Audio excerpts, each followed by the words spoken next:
Hello, everybody. Welcome to Samudra Shakti Online. Those of you joining us on Facebook Live, welcome. And my name's Lisa Long. I'm in Jacksonville, Florida in the United States. So Samudra Shakti Online started from a live event. It was filled with a lot of Shakti, and we wanted to continue that energy and enthusiasm. So tonight, we have Judyth Hill presenting. And she's presenting on the topic of Invoking the Invocation, the Anusara Invocation. And I'm going to hand this off to Madhuri Martin to introduce Judyth. I'd like to introduce my dear friend and co-teacher for many years. I met Judyth about over 20 years ago, Judyth probably. And she's a phenomenal poet, performer, writing teacher. She lives right now in Colorado, but a lot of her background was from New Mexico, Santa Fe, New Mexico. So some things we don't know about Judyth is she started Chocolate Maven Bakery in Santa Fe, New Mexico. And that was her first, like one of her first entrepreneurial aspects. And at the same time she was running the Chocolate Maven, she also ran the movie theater in Santa Fe, New Mexico, where they had all these artist movies. So Judyth has this incredibly rich background of artist life that she's been completely dedicated to being an artist, being a performer, being a writer, being a teacher. She was educated at Sarah Lawrence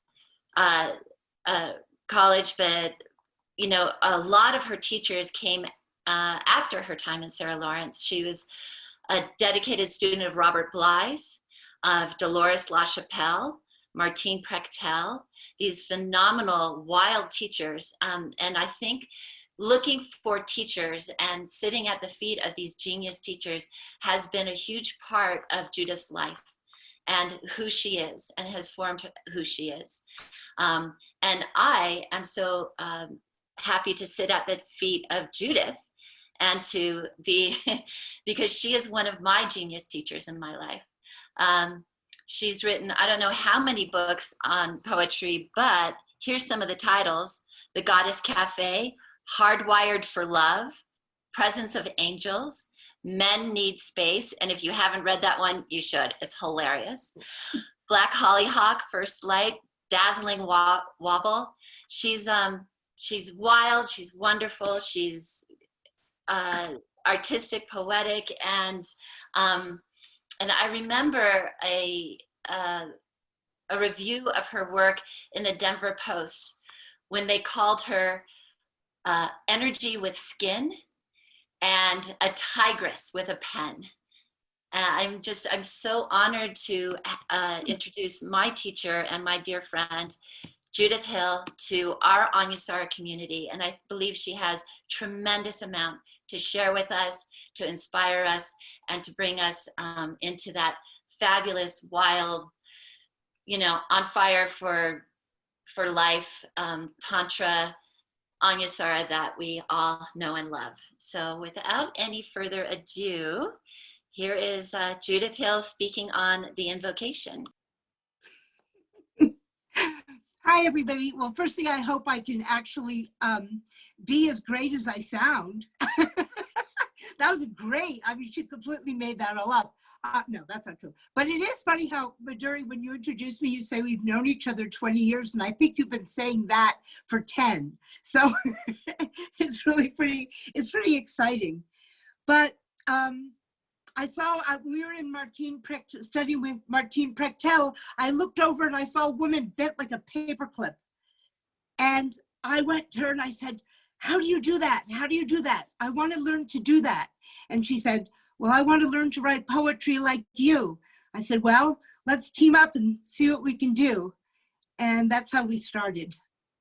And I got brought into the incredible world of Anusara a long time ago, back in the day.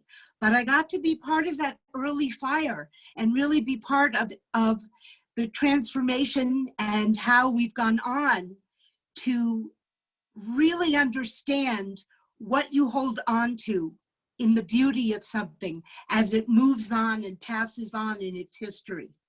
And one of the great, absolutely original things that we have in Anusara Yoga from the very, very beginning is the invocation, this origin story.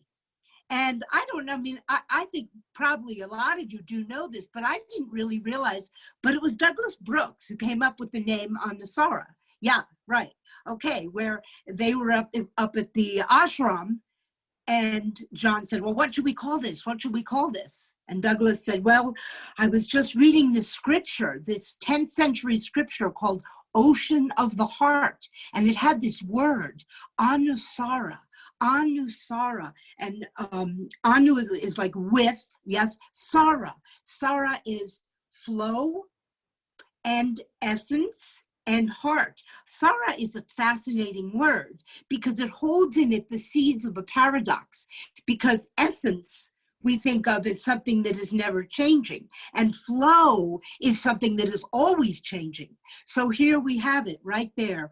We are with the thing that is always the same and yet is never the same. And that is us, and that is Anusara.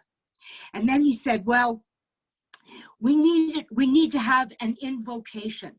And what is an invocation? An invocation, very anciently and very traditionally, is when you begin something by calling in the divine, by invoking, by saying, whatever I'm going to do next, be with me, be with me. And that's our invocation. Now, I started by talking a little bit about Sara, Anusara, and that makes complete and perfect sense, because before we go into the invocation, I mean, it's so amazing, really, when you start studying anything in our beautiful, amazing Dharma lineage of tantric understandings, that you keep going, well, wait, I can't start here. I have to go back and I have to talk about, wait, no, I can't go there. Wait, I have to go back centuries before. No, wait. And so, quite perfectly, when do we start this conversation? Well, we're going to have to start this conversation about Anusara's invocation by talking about the origin of the world. So, when Lord Brahma made the world, he looked at it and he said, oh, this is a mess. This is a swirling, chaotic mess. And there's all this fabulous stuff, but it has no order. I can't make any sense of it. How am I going to make sense of it? And inside himself, he heard a little voice. And the little voice said, from knowledge, through knowledge comes creative action. And then opening his mouth, the origin of that voice is born, and that is our Saraswati. And she is born luminescent, shining like the moon, riding her Hamsa, her swan, playing her Veena, and vibrating with the mantra, Om, the 4-syllable sound of all that is.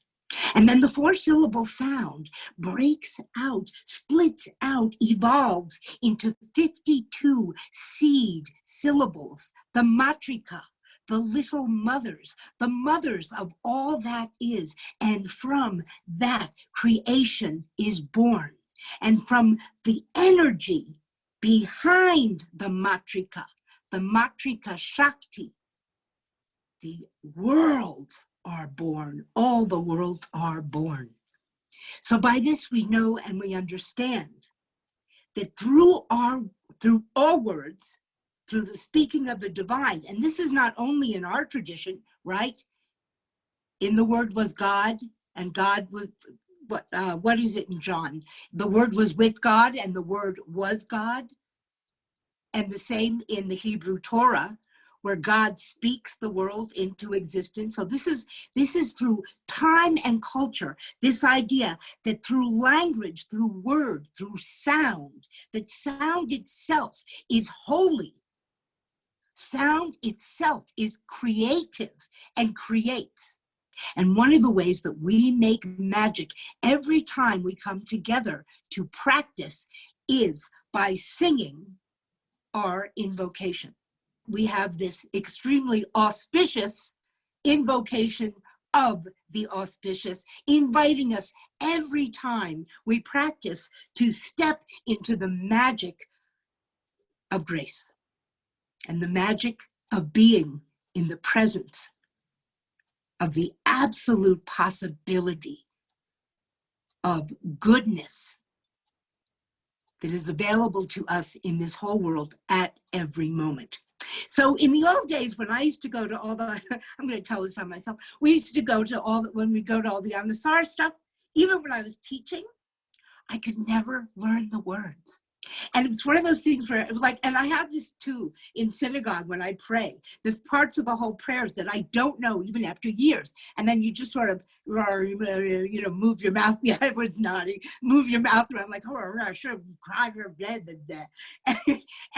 and then I would, but I loved it. And and it would make me feel this certain way when we'd all sing it. And I'd say to Madhuri sometimes, sing me the Tejase song. Sing me that's what I called it, the Tejase song, because that was a one word that was so powerful for me. And sometimes I would even, before I even understood exactly, I would sort of, but I knew the Tejase, which is, this is great. So now we're going to go from the creation of all, we're going to go to the end. I knew the Tejase was somehow radiance. And sometimes I would use it like a verb, like, let's Tejase that. Let's have let's be Tejase this whole day. Let's be Tejase this day. And I really want to invite you to think about how this incredible invocation can come into your life as a thing, like something you're humming, something you're just singing. And also, if you have to go do something scary and hard, sing our invocation.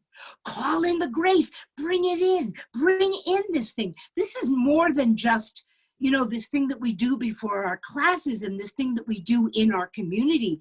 This is a real tool that we have been handed. And I hope that at the end, we're going to unmute everybody and try to sing it, which I know is insanely goofy because we're all in different, I know. I do it every time I teach and everyone goes, why do you do that? You know it doesn't work. But I just really have to, and I don't want to be alone singing it. But all right, let's start at the very beginning of the end, because we seem to be doing that. Okay, so beginning with Om, this sound, this syllable that Saraswati comes into the world from the mouth of Brahma on. And that sound in itself is 4 sounds. Yes, it's a very huge understanding. And the ah is the beginning sound and the creation sound and everything beginning to happen. And the sound is the sustaining sound that holds the whole world here. And then the is the dissolution and the disappearing. But the fourth sound is silence. So always remembering to hold that these are 4 sounds and that we want to, because what's so important to understand, and you'll see this too in the invocation, is that when we have brought these sounds, these holy, magnificent sounds into the world, we have changed the silence.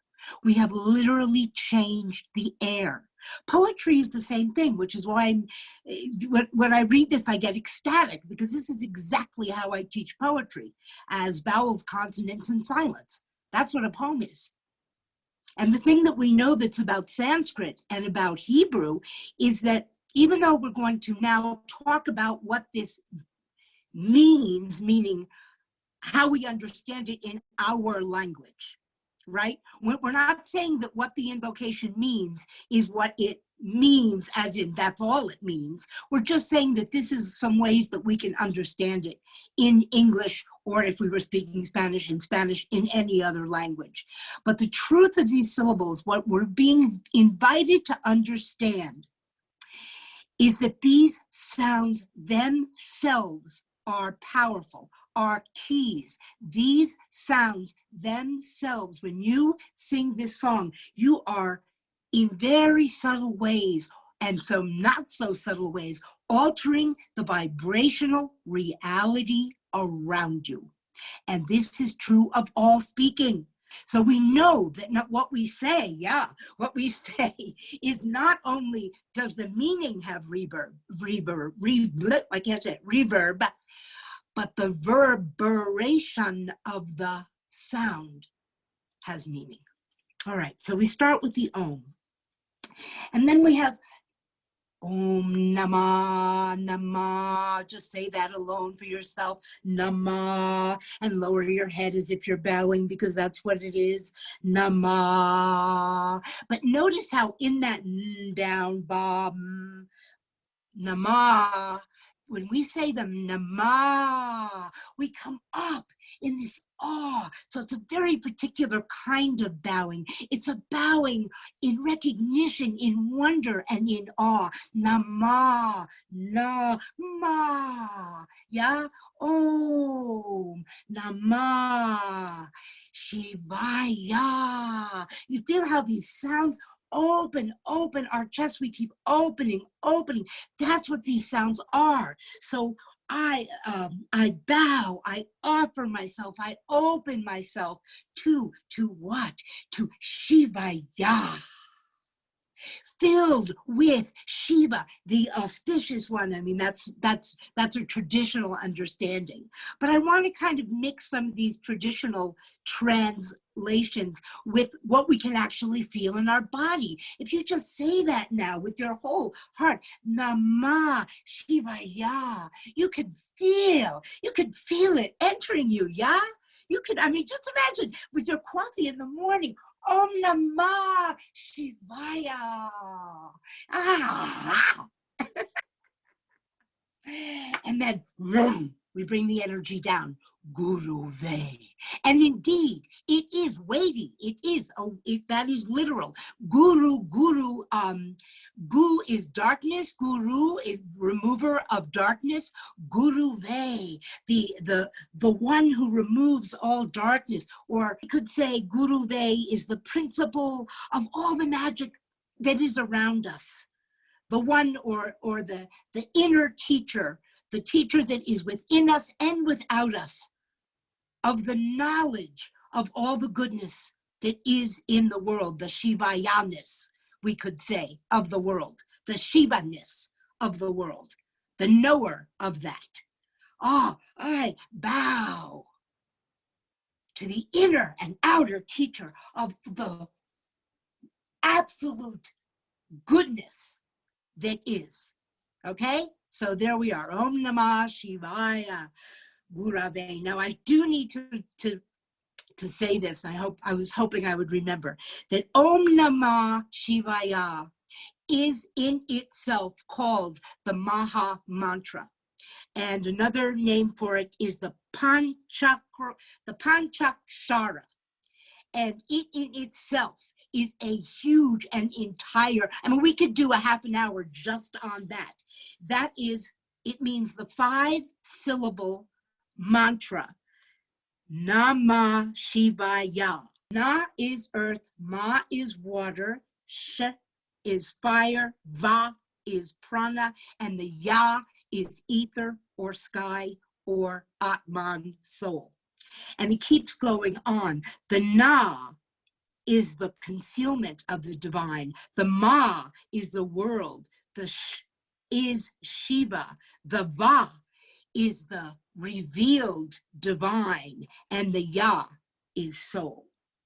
And it's also the body of Shiva. The Na is his feet. The Ma is his navel. The Shi is his shoulders. The Va is his mouth. And the Ya is his radiant cranial center. And it goes on and on. It's got concordances after concordances of what these words are. So that every time, I mean, we're breaking it down. We're deconstructing. But what I'm saying to you is when you get that incredible feeling in your heart, as you go, Namah Shivaya, these are all in there. All these little understandings, all these little wisdoms, all these little matrikas are inside that. That's how big what we're saying is. Okay, so we go on. Om Namah Shivaya Gurave Satchitananda Murtaye. Satchitananda. Oh boy, how many times do we get to say that? Right? Sat Chit Ananda, all there is. Sat, being, existence, reality. Chit, consciousness, awareness, deep knowing. Ananda, bliss, ecstasy, joy beyond joy, beyond joy, beyond joy. And what we're saying is Sat Chit Ananda Murtaye. And we all know that word murti, right? What we call these beautiful statues we have of Shiva and Ganesha and Hanuman, the murti, the form, the physical manifestation. So that is what we're saying. The manifestation, the coming into form of all that is, that is, that is. Yeah?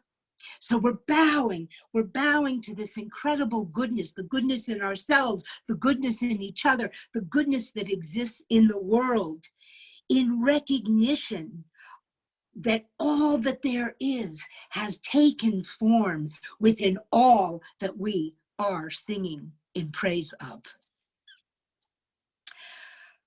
And this was it. Even when I got to the point where I finally, after probably, 10 years in Anusara, and I could sing Om Namah Shivaya Gurave Satchitananda Murtaye, and then I would go, but it's Nishprapanchaya Shantaya. And what are we saying there? Prapanchaya, usually that's translated as free from, but the nish really means something more like never without. So prapanchaya, it means like manifest, manifold, or manifesting. And what we're saying is never without all the things of this world, never without expansion, never without that. And what Douglas Brooks says about this is that because Shiva and this divine is already all there is, there's nowhere to expand to. And that's a really interesting idea of that expansion. So never without manifesting, because we're always because it's already always manifesting. And that takes that idea and kind of pushes it around the corner. Yeah? And if anyone wants to talk more about that, in the Q&A, we can. I mean, this not without is such an important thing to add to our understanding of what's happening in the invocation. Because what it's saying is, Nishprapanchaya is never without all this energy of what is. It's never without that. And what it's suggesting to our hearts is imagine that all you need, all you long for, all you want, you already are and the world already is. And when we have that, what do we feel? Shantaya. We feel the peace that passeth understanding, a peace greater than what even the mind can hold. Oh, okay. Sorry, I just heard something. A peace of the heart, a peace of the soul. Yeah? So then, I have to, and this is really fun because now that I actually learned this song, I have to sing it to think about it. Nishprapanchaya Shantaya Niralam. Now I'm losing the tune, Majority. I need you. Niralambaya Tejase. And that's not the tune. So I've lost it. I have to sing it from the beginning, and I'm not going to yet. So Niralambaya. Niralambaya. Again, the near, like the nish, means never without. not without. And Lambaya is our understanding of that is support. So what it's saying to us is always supported, never without support, never without stable, entire inner resource, never, never without just complete, balanced holding in what is. So Om Namah Shivaya, I bow. And we can say that this is about the interesting and great thing about our invocation is that in the same way that we sing this as a song of love and invitation to the holy, we are at that exact same magical moment acknowledging that that divine is us. So if what we are singing is, I bow to the good in you, to this world, and to the divine one. Yeah? The inner teacher, the outer teacher of that. The one who takes the form of, as we take the form of, Sat Chit Ananda. To him and to us, who is always containing, who is never without all the energy that is, I bow. I bow to this incredible container of energy, this cosmological and inner energy that fills me with peace because it's always there. I bow. I bow to this world, to this self, to this understanding of the divine that is never without support, that is never without the inner resources to keep refilling this peace, this bliss, this reality, this awareness. And out of that, and because of that, and with all of that, we come to Tejase. Tejase, radiance, light, passion, fire. And we go into our practice, into our day, ignited, supported, and never without the energy and the knowing and the awareness of the goodness that is in this world, that is in each other, and is in ourselves.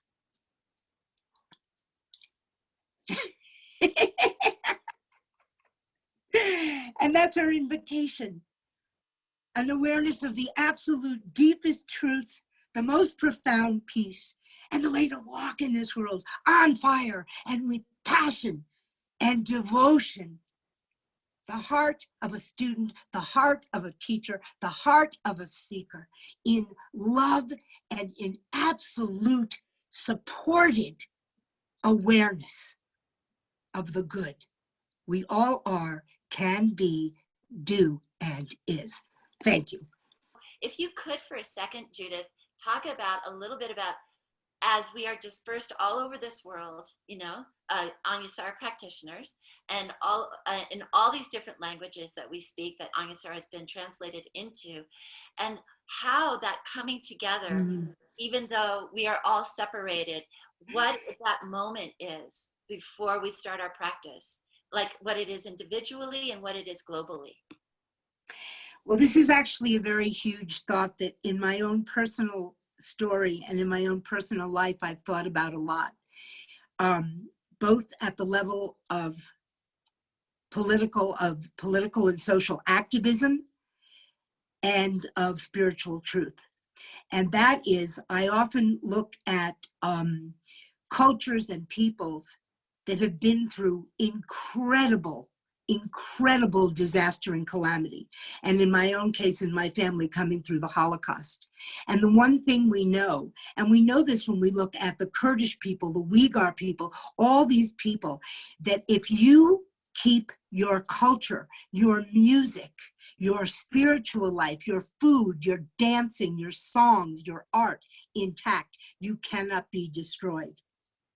And that's a funny big place to come in on this that I'm going to say. But what I'm going to say is, when you have something with this kind of beauty, this transcendent beauty that holds you together, the community can be held. It's a strong enough thread to hold us all through everything. And in fact, it has been.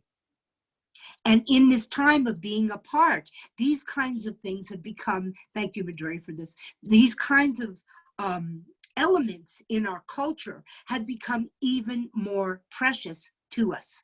So that this kind of unifying thing, that no matter where you are, what time of day, who you are, who you're practicing with, what the language of the class, when we sing this together, this Sanskrit brings us together. Again, like Hebrew and like Yiddish, these are the crossing places that we can all hold together, that hold our community together. And what's amazing, and I can really understand why this mantra is visited by people from all over the world, because this mantra is invoking wonder, respect, and awe for kind of the miraculousness of ourselves, each other, in this world. And we sing that at the beginning of every class.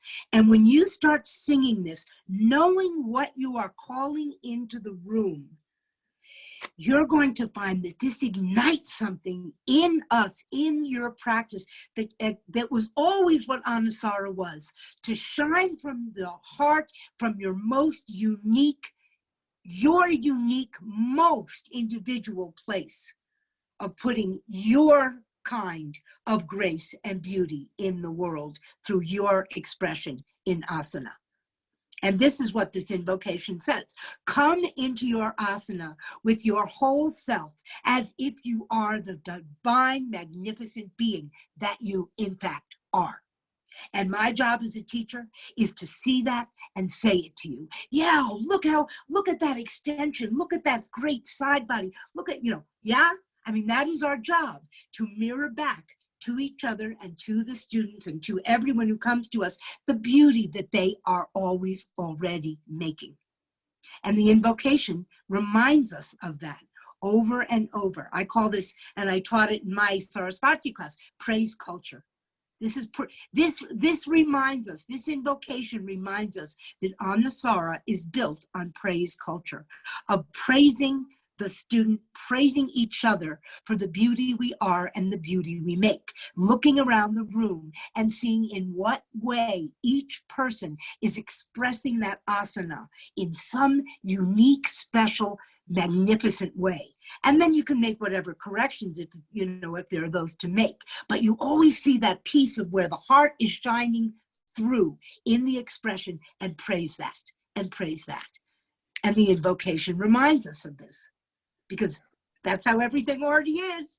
Might as well say yay. Yay. Judyth, I want to add to your thoughts. I'm always very amazed at how powerful the invocation is for students, and the stories that they tell me about times in their life when they were able to call it up, like in a operating room or waiting room, or in a traffic accident, or under stress while driving in traffic, that even without maybe even understanding the nuances of the translation that you went into, they still get the vibe. They still align with the divine. And they might go, oh, my teacher taught me this, but I know that at this moment, here's the power. Here's what I want to tap into. And I know that it radiates somehow. It affects me. I might not even know all the nuance, but I know it's grace. And to me, that is just one of the incredible gifts that we have as Anusara practitioners, is tapping into that energy. Absolutely. Well, that's such an important thing. And it reminded me of something I wanted to say, which is, it's a funny thing about not knowing. And there's like such a holiness to not knowing. And the truth of our invocation is, it's in Sanskrit, which, aside from like Douglas, there's a lot of, there are great practitioners who really could give you the 80 million meanings of every single line in this. But there's something very blessed about the way we also acknowledge that there's so much that we don't know in this, but what we have is the knowledge to say it. We have that. And then we have what the sounds, the magic and the beauty and the real power of these sacred syllables. These syllables, like I said, they are themselves key. They open doors, they open windows, they call in powers, resources. They call in knowledge, they call in wisdom, they call in heart, they call in shine. And we don't have to know exactly what it means, because what we can feel is what it is. And that teaching alone is everything for us as yoga practitioners and as tantrika. That it is what it is. And when you sing the song, you are it. It is you. And I love when we take it out of the English, because the language that you speak will already immediately quack up the polarity, right? Whatever you say, the opposite will constellate. That's just the nature of language. But there's something about this hugeness of Sanskrit that it's got these great double negatives. Nisprapa, never without, right? Free from, but it's not. It's never without, actually. When we come into these things, the paradox just becomes this beautiful whirling mantra of the way it is. The Prakriti and Purusha just what a thought. Can you imagine how like buzzed I am from studying this for 3 days? And singing it over and over and over. And then when I woke up one morning, I was like, I knew the words. Yay, finally. Okay, did anyone want to else add? Because really, you know, I'm just as passionate student. You guys, you know, anyone who studies with me knows that I'm a maniac student. That's what I am. All my teaching I do so that I can find out some delicious thing that I can tell you, and then hear the delicious thing you know.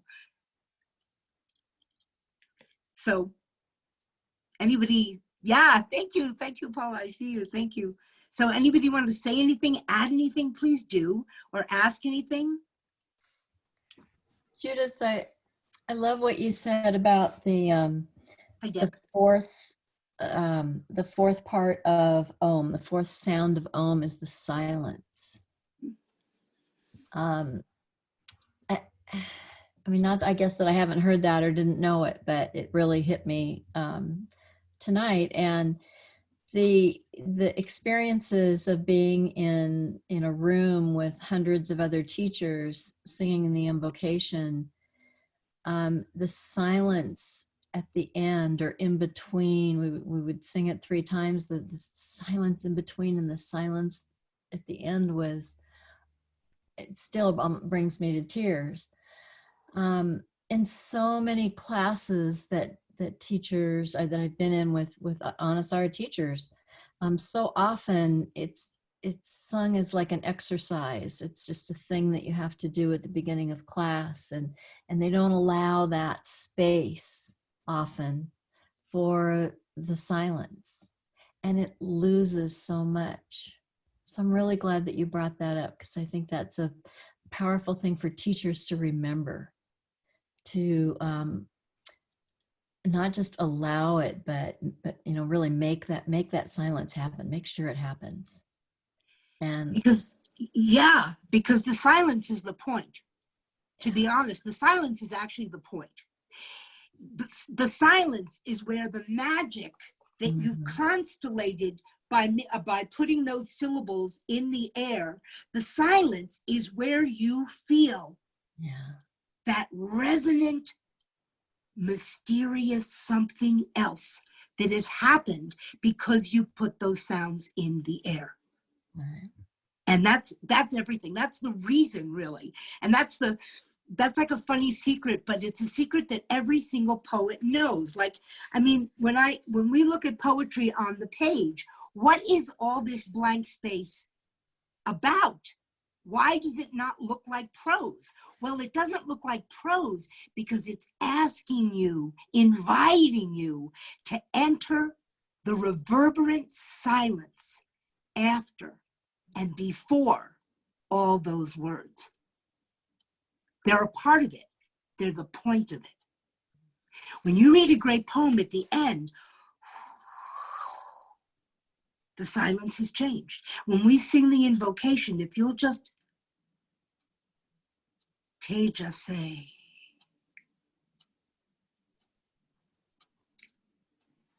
Yeah. And what a thing. And I could just say Tejase all day. I'm going to go on a Tejase diet. 20 Tejases a day. Oh, okay. A spoonful of Om Namah Shivaya. But these words are, you know, I just think science experiment. You guys were here tonight. Science experiment. Just try singing this. Just add it to some moment in your day. That nothing cataclysmic or any, you know, no. It's like not the biggie. Just stop, sing, sing. Sing. Everything will be different. Everything will be different. And when you have this as a practice, yeah. And then when when it comes to then bringing it to the mat, oh my goodness. Or for me, bringing it to my writing practice. I've decided to start singing the invocation before I do writing practice every day. Because it calls in exactly what I want to call in for the creative act to be honored and thanked as I enter it. Because, right? I mean, our yoga is our creative activity. It's our beauty making. It's an act of hope, an act of blessing, in the same way that all creative acts are. So yes, let's have an invocation. Let's call in the divine. The other thing about the invocation is when you sing the invocation before you practice, if you're alone, you're not alone anymore. You got all of us and all of Anusara and all these years. You've got your community and you've got the holy. You've already asked God to be with you in your practice. You've invited the divine in. And when you do that, man, oh man, you're cooking gas. Yeah.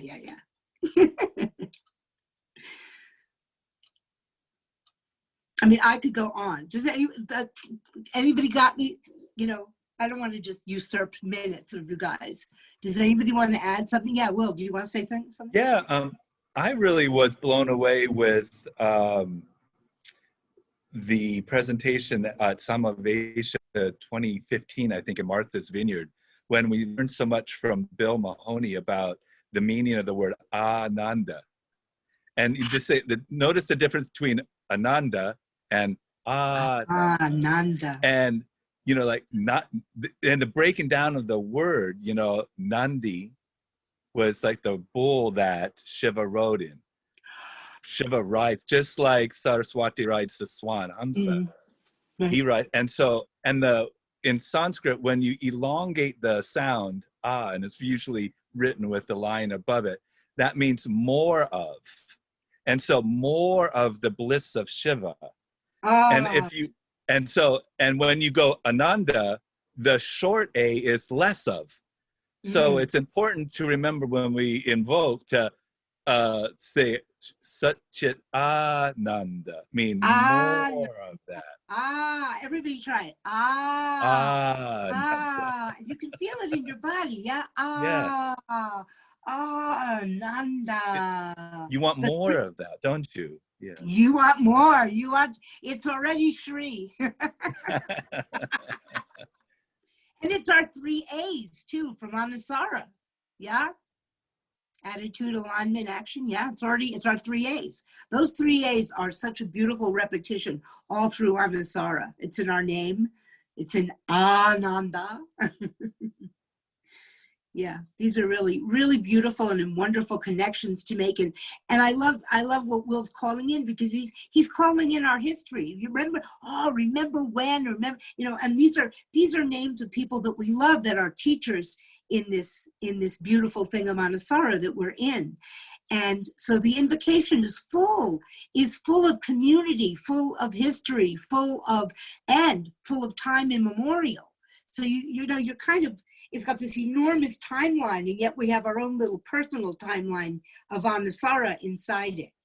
We've added our story to the Maha story, and I like that. I like that very much. I remember one other little point, and that is the source, the Nishprapanchaya Upanishad, I believe it's called. And someone correct me, because I'm not 100% on that, but I believe that what is actually referred to, the Nishprapanchaya. There is, yeah, I read that today. That's right. Good. Hi, John. Hey, Judyth. Hey, John, good to see you. Good to see you too. Mwah. Wasn't that fun? That was great. It was so great. Fun. Yes, thank you so much. Take us, and you not only sharing Tejas, say you are Tejas. You are Tejas. Thank you, Judyth. Okay, everybody, good night. Thank you all for joining us. Thank you, Judyth, for presenting.